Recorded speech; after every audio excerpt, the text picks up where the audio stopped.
Hi viewers, welcome to our channel. AP నుంచి I-PAC వెళ్ళిపోతుంది, అందులో ఉన్న ఎంప్లాయీస్ అందరూ కూడా ప్యాకప్ చెప్పేశారని చెప్పేసి ఒక న్యూస్ రావడం చూసాం. అయితే మొన్న జగన్మోహన్ రెడ్డి గారు ఐపాక్ వెళ్ళి అక్కడ గెలుపు పట్ల ధీమా వ్యక్తం చేశారు. అంతకుముందు కూడా ఐపాక్ వెళ్ళిపోతుంది, అందరూ ప్యాకప్ సర్ది చెప్పేశారని చెప్పేసి న్యూస్ వచ్చాయి. మళ్ళీ అదైనా కంటిన్యూ చేశారు.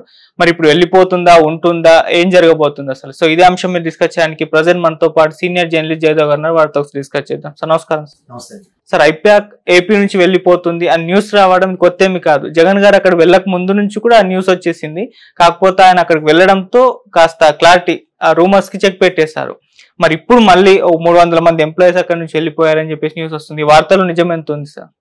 ఇది ఒక ఎలక్షన్స్ అయిపోయిన రెండో రోజు మూడో రోజుకు ఈ టాపిక్ వచ్చింది. అంటే ఎలక్షన్స్ మనకు కౌంటింగ్ పోలింగ్ 13 అయ్యింది, 14-15కే చాలా మంది ప్యాకప్ వెళ్ళిపోయారు.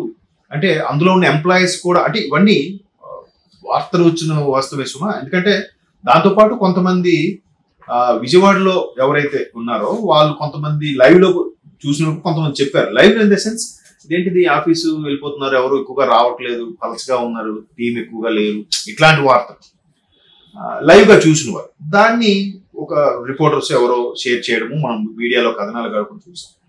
అయితే కొంతమంది ఉద్యోగులు మాత్రం ఇంకా వస్తూ కనీసం ఫస్ట్ వరకైనా ట్రాక్ చేయండి, నుంచి మాకు శాలరీస్ సెటిల్ చేసి వెళ్ళండి అంటే అంత బడ్జెట్ లేదు, కనీసం 15 రోజులు శాలరీ అయినా మిగిలితే సంస్థకి మేలే కదా, పార్టీకి బడ్జెట్ లోటుగా ఉంది అంటే ఇప్పటికే ఐపాక్ కి అన్ని సెటిల్ చేయగా, వాళ్ళ ఉద్యోగులు జీతభత్యాలు అన్ని సెటిల్ చేయగా కూడా సుమారుగా 50 కోట్ల వరకు ఇంకా పే చేయాల్సి ఉంది అన్నట్టు కూడా మనం వార్తలు చూసాం. దానికి ఐపాక్ సంబంధించిన వాళ్ళు డైరెక్ట్ గా భారతి మేడం కలిశారని, భారతి గారు కూడా సెటిల్ చేశారన్నట్టు కూడా వార్తలు వచ్చాయి. మరోవైపు వైసీపీకి సంబంధించిన వాళ్ళు ఏం చెప్తున్నారంటే, లేదు ఐపాక్ ఏమి ఇదవ్వలేదు, నడుస్తుంది, నెక్స్ట్ ప్రభుత్వం మాదే, మేము నడిపించుకుంటాం, మా ప్రభుత్వానికి ఫేవర్ గా ప్రతిపక్షాలను దుయ్యబట్టేలాగా ట్రోల్స్ చేయడాలు ఇవన్నీ కూడా మాకు ఐపాక్ టీంతో మేము చేపించుకుంటాము అన్నట్టు కూడా మాట్లాడుతున్నారు. ఎట్లా మాట్లాడుతున్న సందర్భంలో మరోవైపు ఇంకొంతమంది వైసీపీ నాయకులు ఏం చెప్తున్నారు, ఆల్రెడీ దీనికి సంబంధించిన సజ్జల రామకృష్ణారెడ్డి గారు అబ్బాయి సజ్జల భార్గవ్ గారితో వేరే ఒక ఐపాక్ లాంటి టీం ఒకటి రెడీ చేశాము, దాన్ని డెవలప్ చేసే ఆలోచనలో ఉన్నాము, కాబట్టి ఐపాక్ ని ఇక్కడికి ఇది క్లోజ్ చేసేసే ఆలోచనలోనే ఉన్నాము అన్నట్టు కూడా వార్తలు వచ్చాయి. ఇవిలా ఉంటే ఐపాక్ క్లోజ్ అయిపోయింది, ఆఫీస్ కూడా ఎత్తేస్తున్నారు, ఇంకా ఐపాక్ సీన్ ఏం లేదు. ఎందుకంటే ఐపాక్ లో కీలకంగా వ్యవహరించిన ప్రశాంత్ కిషోర్ ఇప్పుడు అందులో లేరు, ఆయన సెపరేట్ గా ఒకటి పెట్టుకున్నారు, ఆయన ఇంకొంతమందికి పనిచేస్తున్నారు. ఎందుకంటే ఐపాక్ నుంచి బయటకు వచ్చేసిన తర్వాత లోకేష్ గారు ఆయన ఒకే ఫ్లైట్ లో జర్నీ చేయడము, తర్వాత చంద్రబాబు గారిని కలవడము, మేబీ చంద్రబాబు గారు లాంటి వ్యక్తులకి పనిచేస్తున్నారా, ఇట్లాంటి సందేహాలు కూడా ఉన్నాయి. బట్ కూటమి కానీ టీడీపీ వాళ్ళు కానీ ఎక్కడ కూడా మాకు ప్రశాంత్ కిషోర్ గారు ఇట్లా పొలిటికల్ స్ట్రాటజిక్ మేనేజర్ గా చేస్తున్నారు అన్నట్టు కూడా ఎక్కడ వార్తల్లో చూడలేదు. బట్ అపోహలుగాకైతే వచ్చాయి. వాళ్ళు అంటే కూటమి వాళ్ళు ఎక్కడ ప్రకటించలేదు, బట్ వైసీపీ వాళ్ళు ఇట్లా ఇక్కడ నుంచి ప్రశాంత్ కిషోర్ వీళ్ళు పనిచేస్తున్నాడు అన్నట్టు కూడా గతంలో సోషల్ మీడియాలో కొన్ని వార్తలు వచ్చాయి. ఇదిలా ఉంటే ప్రశాంత్ కిషోర్ లాంటి వ్యక్తి హైదరాబాద్ లో ఉంటూ హైదరాబాద్ లో ఒక డిజిటల్ ఛానల్ కి ఇంటర్వ్యూ ఇస్తూ కూడా అక్కడ వైనాడ్ 175 అన్నారు, కానీ అది ఓడిపోతుంది, అంత సీన్ లేదు దానికి, అక్కడ నేను ఆల్రెడీ సర్వే చేశాను, అక్కడ అంత పరిస్థితిలో లేదు అన్నట్టుగా ఆయన ఒకవైపు చేశారు. ఇవన్నీ వెరసి చూస్తే ఐపాక్ ఉందా లేదా, ఒకవైపు వెళ్ళిపోయింది అంటున్నారు, ఒకవైపు ఉద్యోగులు కొంతమంది వస్తున్నారు, కొంతమంది రావట్లేదు అంటున్నారు, కొంతమంది పెట్టిబేడ సర్దుకొని వెళ్ళిపోయారు అంటున్నారు, కొంతమంది ఆఫీసే మూసేశారు అంటున్నారు, మొత్తం ఐపాక్ ప్యాక్ అయిపోయింది, ప్యాకప్ చెప్పేశారు, వెళ్ళిపోయింది, ఖాళీ చేశారు అని అంటున్నారు. ఆ బెంచ్ సర్కిల్ దగ్గర ఎక్కడో ఆఫీస్, బెంచ్ సర్కిల్ ఎక్కడో ఆఫీసు లేదా సంథింగ్ విజయవాడలో ఎక్కడ ఆఫీస్ ఉంది, అది 2nd ఫ్లోర్ లో ఆఫీసు క్లోజ్ అయిపోయిందని అంటున్నారు. ఇలా రకరకాల వార్తలు వస్తున్న నేపథ్యంలో ఎట్టకేలకు జగన్మోహన్ రెడ్డి గారు స్పందించారు. ఎట్లాగో ఐపాక్ ఆఫీస్కి వెళ్ళి వాళ్ళని కలిసి ఇట్లా మనం దీన్ని పనిచేస్తున్నాం, మీ అవసరాలు మాకు ఉంది, ఇది ఇంకా ఉంది, ప్రశాంత్ కిషోర్ ఏదైతే ఓడిపోయారు అని చెప్తున్నారో ప్రశాంత్ కిషోర్ ప్రస్తుతానికి ఐపాక్ లో లేడు, ఐపాక్ వేరు ప్రశాంత్ కిషోర్ వేరు అని చెప్పి ఒక మెసేజ్ కూడా పెట్టారంట.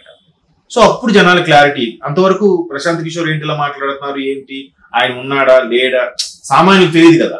సో సామాన్యులకు తెలిసే వరకు లాగా ఒక క్లారిటీ ఇచ్చేదానికి స్వయంగా జగన్మోహన్ రెడ్డి గారే వెళ్ళి అది వేరు ఇది వేరు, ఐపాక్ మాతో ఉంటుంది, మేము దాన్ని కొనసాగించబోతున్నాం అన్నట్టుగా కూడా ఒక ట్వీట్, సమ్ మెసేజ్ లాంటిది కార్యకర్తలకి నాయకులకి పాస్ చేయడం అనేది ఆశ్చర్యానికి గురి చేస్తుంది.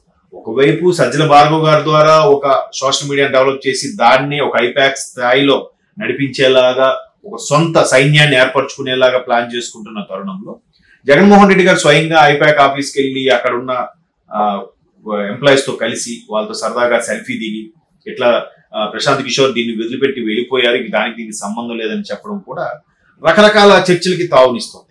ఒకవైపు కూటమికే ఎక్కువగా ప్రజలు పీఠం కట్టే అవకాశం ఉందని వార్తలు వస్తున్నాయి. మరోవైపు వైసీపీకి పథకాలకి లేదా జగన్మోహన్ రెడ్డి గారి పరిపాలనకి మొగ్గు చూపి కింద స్థాయి వ్యక్తులందరూ కూడా ఆయనే కావాలని కోరుకుంటున్నారని చెప్పి వీళ్ళు ఒకవైపు రకరకాలుగా వార్తలు వినిపిస్తున్నాయి.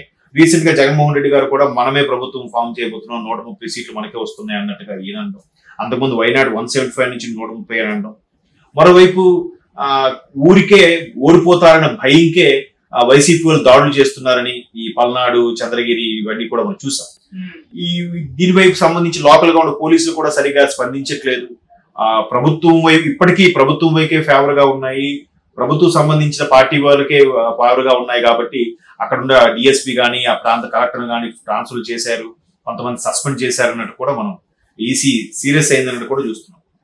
మిగతా రాష్ట్రాలన్నీ ఒక ఎత్తు, ఇక్కడికి వచ్చేసరికి ఏంటిది అసలు పోలింగ్ అయిపోయిన తర్వాత కూడా ఎందుకు ఇంత ఉధృత పరిస్థితులు వస్తున్నాయి అంటే ఏదో జరగబోతుంది, భారీగా చేంజెస్ జరగబోతున్నాయి అనేది ప్రజలకి అవగతం అవుతుంది, అటు పరిపాలన నుంచే వరకు అవగతం అవుతుంది. ఎలక్షన్ కమిషన్ గానీ పోలీస్ సిబ్బందికి గానీ యంత్రాంగం అంతా కూడా అర్థమయ్యి ఎలక్షన్ కమిషన్ డీజీపీ సిఎస్ లాంటి వ్యక్తులు పిలిపించుకొని సమీక్ష చేసి వాళ్ళకి ఇంకా పోలింగ్ కౌంటింగ్ అయిపోయిన తర్వాత అంటే రేపు జూన్ 4 తర్వాత కూడా ఇంకో 15 రోజుల పాటు బలగాలు మోహరించాలి, శాంతి భద్రతల్ని కాపాడాలనే ఉద్దేశంలో కూడా ఉన్నట్టుగా ఒక రకమైన వార్తలు మనం చూస్తున్నాం. సో ఇటువంటి నేపథ్యంలో జగన్మోహన్ రెడ్డి గారు ఐపాక్ నడిపిస్తున్నారు, కాన్ఫిడెన్స్ గా ఉన్నారు అంటే మళ్ళీ ప్రభుత్వం ఆయనే ఫామ్ చేస్తారా, గవర్నమెంట్ ఆయనే. అంతకుముందు కూడా నేను వైజాగ్ లో ప్రమాణ స్వీకారం చేస్తా అన్నట్టు కూడా చెప్పారు. సో వీటన్నిటిని బట్టి ఒక విధంగా నాయకుల్లోనూ కార్యకర్తల్లోనూ ఆత్మస్థైర్యం నింపే ప్రయత్నమా లేదా నిజంగా ఇతనికి ఏమైనా లీడ్ దొరికిందా అనేది ఒక క్వశ్చన్ మార్క్. మరోవైపు ప్రశాంత్ కిషోర్ బల్లగుద్దునట్టు మాట్లాడి ఛాన్సెస్ లేవు, నేనే సర్వే చేశాను, నేను ఆ సర్వే రిపోర్ట్ కూడా ఆయనకి ఇచ్చాను, ఆయన దాన్ని పట్టించుకోలేదు. కొన్ని పట్టించుకున్నారు కాబట్టి కొంతమందిని షఫిల్ చేశారు. ఇప్పుడు మళ్ళీ ఎక్కడ కాన్ఫిడెన్స్ సడలిపోతుందని చెప్పి నావన్నీ బూటకు అన్నట్టు మాట్లాడుతున్నారు. నేను మరి మొదట నేను చెప్పిన ప్లానే వర్కౌట్ అయ్యి అన్ని చేశారు, ఇప్పుడు నేను వాస్తవాలు చెప్పేసరికి నా మాట వినలేదు, ఇంకా నేను బయటకు వచ్చేసాను. బయటకు వచ్చాడు ఇంక ఇప్పుడు నా మీద కూడా ఏవో చెప్తే చెప్పుకుంటూ చెప్పి ప్రశాంత్ కిషోర్ గారు డిజిటల్ ఛానల్కి ఇచ్చిన ఇంటర్వ్యూలో చెప్పారు. సో మొత్తం మీద ఐపాక్ అంశం మాత్రం ప్యాకప్ అయిపోయింది. చాలా మంది ఉద్యోగస్తులు స్వచ్ఛందంగా వాళ్ళే మూటాములు సర్దుకు వెళ్ళిపోయారు అనేది కొంతమంది లైవ్ లో చూసిన వ్యక్తులు చెప్పడం, అక్కడ జరుగుతున్న వాస్తవాల్ని వాళ్ళ సొంత ఛానల్లో పెట్టడం, ఇట్లాంటివి బయట చూసినప్పుడు చదువుతున్నాం. బట్ ఐపాక్ ఉంది, నడుస్తుందని జగన్మోహన్ రెడ్డి గారు ఒకవైపు చెప్తున్నారు. సజ్జల భార్గవ్ గారు కూడా ఐపాక్ అనేది ఒక డెవలప్ చేయబోతున్నారని కూడా కొన్ని వార్తలు వస్తున్నాయి. ఏది వాస్తవం అనేది రేపు పోలింగ్ తర్వాత ఇంకాస్త క్లారిటీ వస్తుందని నా అభిప్రాయం. ఏంటి అంటే ఒకవైపు బెట్టింగ్లు కూడా బీభత్సంగా నడుస్తున్నాయి. పవన్ కళ్యాణ్ గారు గెలుస్తారు, ఎంత మెజార్టీతో గెలుస్తారు, గెలవరు, ఎంత దీంతో ఓడిపోతారు, గెలవపోతే ఏమవుతారు, ఇలాగ రకరకాలుగా ఐపీఎల్ కన్నా దారుణంగా బెట్టింగ్లు జరుగుతున్నాయంట. ఒక్క పిఠాపురం మీద ఎక్కువ, మిగతా కూడా జరుగుతున్నాయి. దీంట్లో మొదటి ప్రాధాన్యత పిఠాపురం ఉంది, రెండో ప్రాధాన్యతలో మంగళగిరి కూడా నడుస్తుంది. రెండింటికి వాళ్ళు వైసీపీ వాళ్ళు అనుకొని పెట్టారా లేదంటే అక్కడ కాకతాళీయంగా మహిళా నాయకురాలు అలా వచ్చారా తెలియదు, కానీ అక్కడ లోకేష్ గారి మీద కూడా మహిళా నాయకులను పెట్టారు, ఇక్కడ కూడా మహిళా నాయకులను పెట్టారు. అంటే ఒకవేళ ఏవైనా తారుమారు జరిగితే అరే ఒక మహిళ చేతిలో ఓడిపోయారా అని వ్యక్తి చూపడానికో దెప్పి పొడవడానికో తెలియదు, కానీ ఒక రకంగా బలంగా పెట్టారు. బట్ వంగగీత గారు పవన్ కళ్యాణ్తో కానీ మెగా ఫ్యామిలీతో ఉన్న రిలేషన్స్ బట్టి కేవలం రాజకీయ ఉద్దేశంతోనే ఈ విధమైన దూషణలు భాషణలు చేయకుండా విమర్శలు చేశారు తప్ప వ్యక్తిగతంగా ఎక్స్ట్రీమ్ లెవెల్కి వెళ్ళలేదు అనే విషయాన్ని ఎవరు పంచుకున్నారు. మనం కూడా చూసాం. పవన్ కళ్యాణ్ గారి గురించి ఆయన ఏంటంటే మనమే గెలుస్తాం అన్నట్టుగా మాట్లాడారు తప్ప ఆయన మళ్ళీ 3 పెళ్లి చేసుకున్నాడు, 3వ పెళ్ళం ఇప్పుడు ఉందో లేదో తెలియదు, రేపు ఓటేసి. Thank you so much.